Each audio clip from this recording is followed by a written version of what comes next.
Dear students, in the series of numericals in electrostatics, we have a question which is also asked in the competitive examination NEET.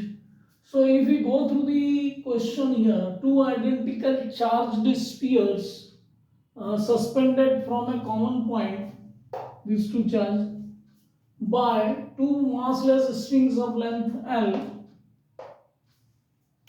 are initially at a distance of r which is much less than L. Apart, because of their mutual repulsion, the charge began to leak. The charge began to leak from both these spheres at a constant rate. As a result, the spheres approach each other with a velocity v. Then v varies as a function of the distance. This distance, which we have taken here, it as a d. So here four options are given to us. Now we have gone through a diagram here. We have got this one sphere and another sphere which is charged with q plus q. Both the charges are of the same polarity, and this is the length of the string L. This L, and the separation between them is d. So a force of repulsion which is acting on this will be given by k times q square upon d square. Because of this, the force of repulsion in this direction, there is a tension in the string, that is T, and it is making an angle theta with this vertical. So T cos theta in this direction and T sin theta in this direction. So T sin theta will be balanced by this force, that is k q square upon d square, which is equal to T sin theta. Similarly, T cos theta will be balanced by mg. Mg is acting downward, vertically downward, and this vertically upward. So this we have got equation 1, and which is this is the equation 2. Now, if we go through these two equations, we can have T sin theta upon T cos theta. Means we have divided equation 2 by 1. So here we have got T cancel tan theta and kq square upon d square upon mg.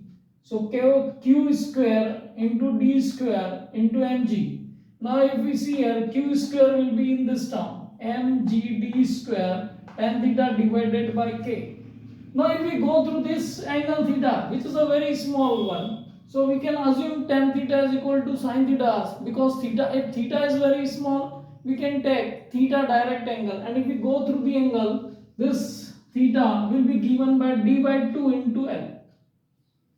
D by 2 divided by L. Theta will be given by d by 2 by L. So we have substituted the value of tan theta, that is equal to theta. So we have got this relation. Q square is equal to mgd square into d upon 2k into L. So finally we have got q square mg d cube upon k into L. Now if we see here, m is constant, g is constant, k is constant, and length is also constant. So q square will be directly proportional to d cube. Now if we remove the square of this, we are having q is directly proportional to d raised to the power 3 by 2. Now if we take the rate, because it is continuously leaking at a constant rate, so we are differentiating it with respect to time, d cube by dt, and here it is dt by dt. dt by dt will give the velocity. So when we are differentiating this with respect to time, we are having d cube by dt, that is this, and 3 by 2, this will be d to the power 1 by 2, and this is dt by dt. We have taken this d as a separation. So differentiation of this separation with respect to time will give the velocity, and we are having 3 by 2 under root d after differentiation. Now if you see that d cube by dt, which is leaking with a constant rate, so here v is directly proportional to 1 upon root d. So finally we have v, which is directly proportional to d raised to the power minus 1 by 2. And if we go through the options, this is the first option, means A is the correct answer.